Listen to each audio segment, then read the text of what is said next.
Salut à tous et bienvenue sur Ocalem School, j'espère que vous allez tous bien. Aujourd'hui, on va corriger une épreuve de brevet et je vais vous donner quelques conseils pour réussir ce genre de sujet. Les premières informations que vous devez prendre en compte lorsque vous êtes en face de votre épreuve de technologie, c'est d'abord la durée. Donc cette épreuve-là, elle dure 30 minutes, donc il va falloir s'organiser. Et il y a aussi le nombre de points, très important.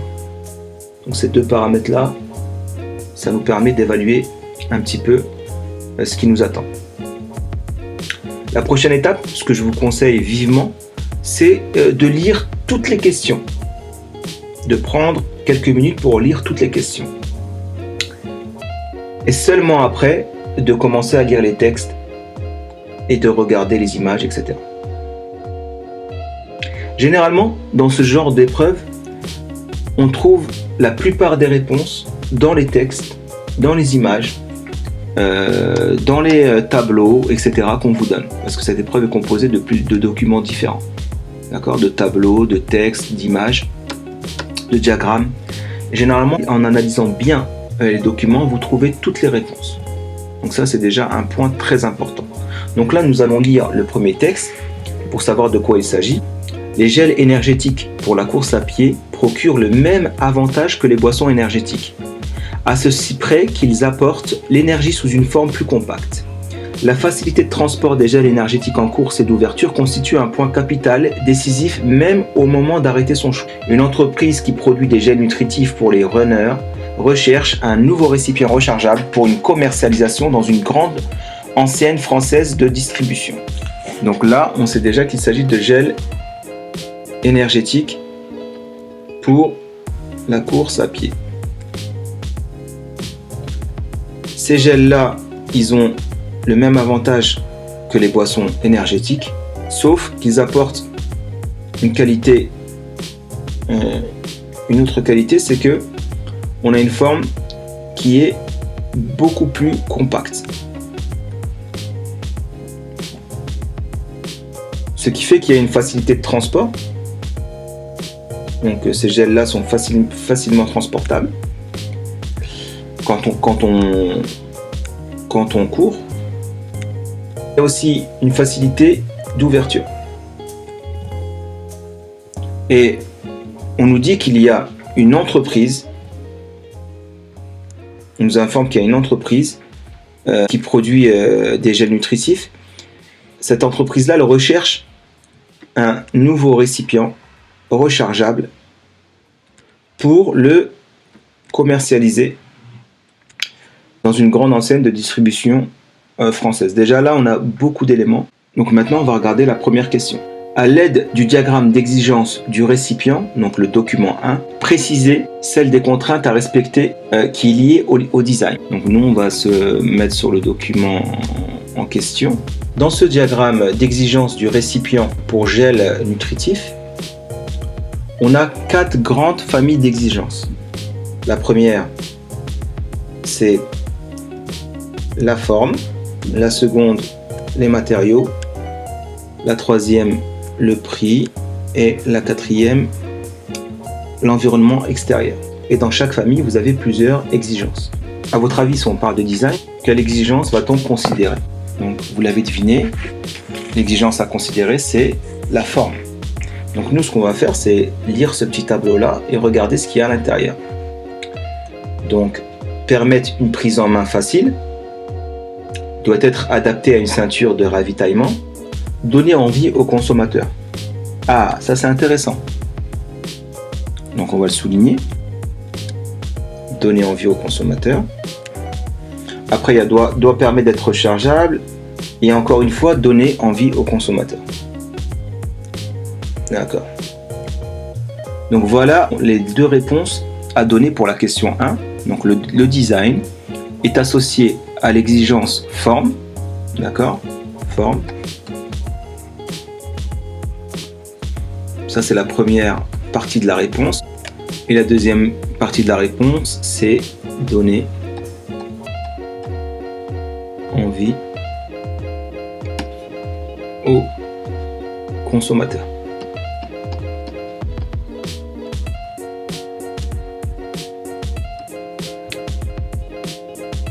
Donc si vous avez donné ces deux réponses-là, ben vous avez tous les points. Par contre, si vous avez donné qu'une partie, vous allez avoir une partie des points. D'accord ? Si vous donnez forme, vous avez 0,5 sur 3 points. Et si vous donnez, simplement donner envie au consommateur, vous avez 2,5 points. Si vous donnez le total, vous avez 3 points. Lisons la deuxième question. À l'aide des récipients représentés, document 2, et du respect des exigences formes, matériaux et environnement extérieur,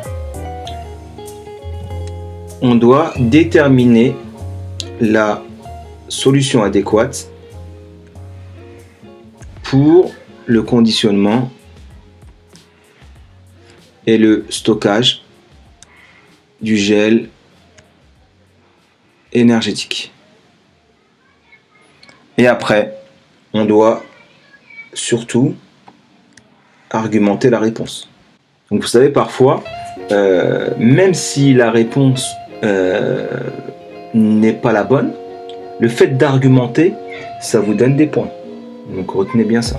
Dans ce document 2, qui s'intitule Prototype de récipient et système d'ouverture, on doit observer deux choses. La première, c'est la forme du récipient. D'accord ? Et le système d'ouverture. Donc vous avez deux éléments. Là aussi, là vous avez la forme du récipient et le système d'ouverture. C'est important. Dans le premier récipient, vous avez le récipient 1, vous avez un tube avec un bouchon à vis. Dans le deuxième, vous avez une canette métallique avec une ouverture mécanique. Et dans le troisième, vous avez un sachet en carton alimentaire avec languette déchirable. Donc moi, ce que j'ai choisi comme récipient, c'est le récipient numéro 1. Et là, je vais vous expliquer pourquoi. Donc c'est là qu'on argumente, qu'on donne nos arguments pour dire pourquoi on a choisi tel ou tel récipient. Mais vous, ça aurait pu être un autre, mais il fallait vraiment donner vos arguments. D'accord ? Donc pour le récipient 1, on voit que c'est un tube et qu'il a un bouchon vissé, à vis. Donc c'est deux éléments importants. Donc ce bouchon vissé, il apporte trois avantages. Premièrement, il permet de le fermer hermétiquement pour empêcher les moisissures. Il permet aussi une conservation au frais après ouverture. Et il permet aussi de le recharger. Donc ça c'est très important. Et par sa forme, donc la forme du tube, ça permet une prise en main facile. Et ça s'adapte facilement aussi à une ceinture de ravitaillement. Alors que pour le récipient 2 et le récipient 3, on n'a pas ça. Le récipient 2 et 3, ils ne se referment pas hermétiquement après ouverture. Et donc, ils ne permettent pas de conserver le gel au frais une fois ouvert. Donc, la réponse qu'on attendait, c'est le récipient 1. Dans le petit A, je dis que c'est le récipient 1 et dans le petit B, j'argumente. Cette question-là était sur 6 points. Lisons la troisième question. L'entreprise souhaite vendre son gel au prix de 4,20 € l'unité. Le prix du contenant devant être inférieur à 15% du prix total. Je souligne ça. Inférieur à 15% du prix total. À l'aide des propriétés des trois matériaux. Donc là, on voit bien qu'on parle des propriétés des trois matériaux. Et du diagramme d'exigence.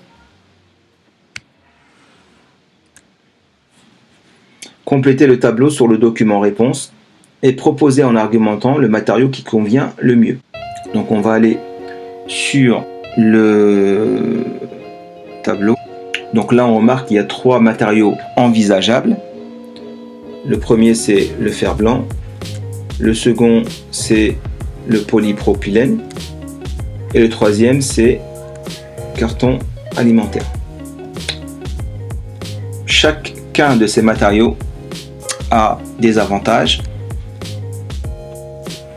et des inconvénients. Pour le fer blanc, il est léger est recyclable, ça c'est un avantage, mais par contre il a un formage limité. Et il n'est pas flexible. Et il coûte 15 centimes d'euros. Pour le polypropylène, l'avantage c'est qu'il est rigide et flexible, mais il est difficilement recyclable. Et il coûte 22 centimes pour le carton alimentaire. Il est recyclable, flexible, léger, mais le problème c'est quoi? C'est qu'il se déchire facilement et ça coûte 39 centimes. Donc nous allons compléter le tableau à partir du document 3. Donc pour la forme, pour le fer blanc, il a une forme limitée, d'accord? Forme limitée.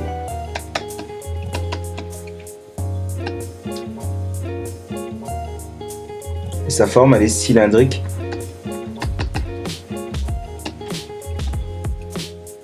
Type canette. Le prix maximum à l'unité, c'est 0,15 plus 0,04 et ça donne 0,19 centimes. Donc dans la propriété des matériaux, on a recyclable alimentaire, mais il faut aussi qu'on rajoute que c'est non flexible. D'accord? Et voilà, et donc il est pas hermétique après ouverture. Pour le deuxième, pour le polypropylène, le prix c'est 0,22 plus 0,03 et ça donne 0,25 centimes. D'accord? Et il est difficilement, enfin pour la propriété du matériau, il est difficilement recyclable. D'accord? Difficilement recyclable. Il est flexible et il est rigide. Et surtout, ce qui est intéressant, c'est qu'il est hermétique après ouverture. Pour ce qui est du carton alimentaire, il coûte 0,39 centimes.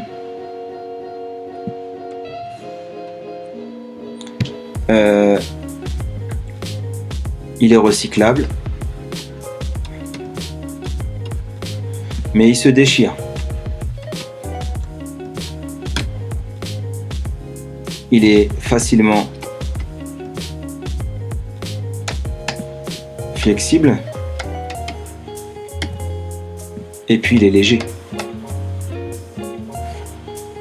Mais par contre, il est non hermétique. Après ouverture.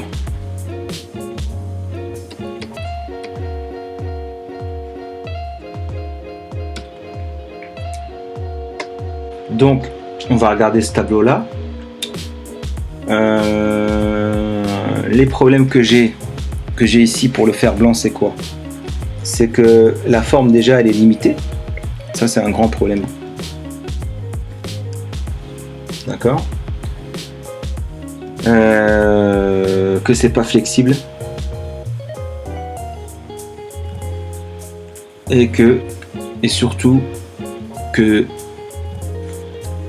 ça ne soit pas hermétique après ouverture. Le gros problème qu'on a pour le polypropylène, c'est qu'il est difficilement recyclable. Ça, c'est le seul problème qu'on a dans ce matériau. Et pour le carton alimentaire,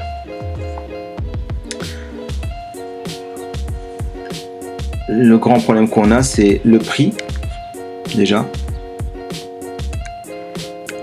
et qu'il est non hermétique après ouverture.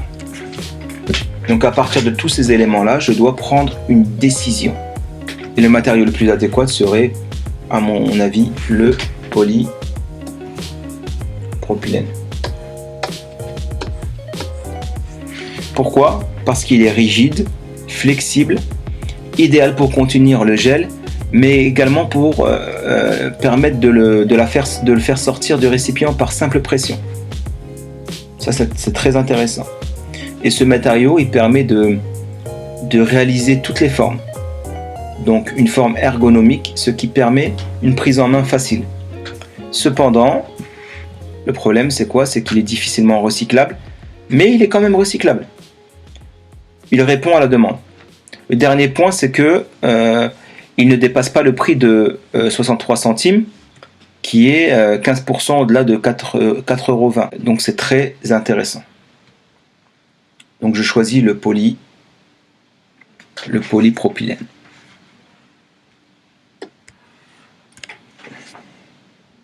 On va aborder les algorithmes dans une prochaine vidéo et ça nous permettra de répondre à la question 4.